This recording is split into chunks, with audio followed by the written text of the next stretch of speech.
Big boss season 7 promo ఇప్పుడే తాజాగా విడుదలైంది. ఈ ప్రోమోలో తేజతో శుభశ్రీ డ్యాన్స్ వేస్తూ ఉంటుంది. ఇది చూస్తున్న గౌతమ్ చాలా ఫీల్ అవుతూ ఉంటాడు. అయితే వీళ్ళిద్దరూ ఫన్నీగా డ్యాన్స్ వేస్తున్న తర్వాత దగ్గరికి వచ్చి నువ్వు అలా తేజతో డ్యాన్స్ వేస్తున్నావు కదా, నీకేం ప్రాబ్లం లేదా, నీకు ఇబ్బంది అనిపించలేదా అని గౌతమ్ అనకేసరికి శుభశ్రీ నాకేం ఇబ్బంది లేదు అని చెప్తుంది.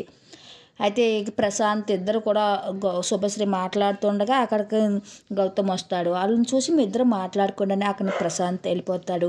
నువ్వు అందరితో కూడా బాగానే ఉంటున్నావు, నాతోటే సరిగా ఉండట్లేదు, నా వల్ల ఏమైనా ప్రాబ్లం ఉందా, నేను ఎలాగ ఉండాలి నువ్వు చెప్పు అనేసి గౌతమ్ శుభశ్రీని అడుగుతుండగా ఇంకా శుభశ్రీ నీకు నచ్చినట్టుగా నువ్వు ఉండు అంటూ అక్కడి నుంచి వెళ్ళిపోతుంది. నీపై ఒపీనియన్ ఏంటి అని శుభశ్రీ అడగా, నీపై నాకు బ్యాడ్ ఒపీనియన్ ఏంటి లేదు గౌతమ్ అంటూ, నువ్వు నాతో సరిగా మాట్లాడడం లేదు అంటూ గౌతమ్ చెప్పడంతో శుభశ్రీ ఆ మాటకు ఫీల్ అవుతూ వస్తుంది.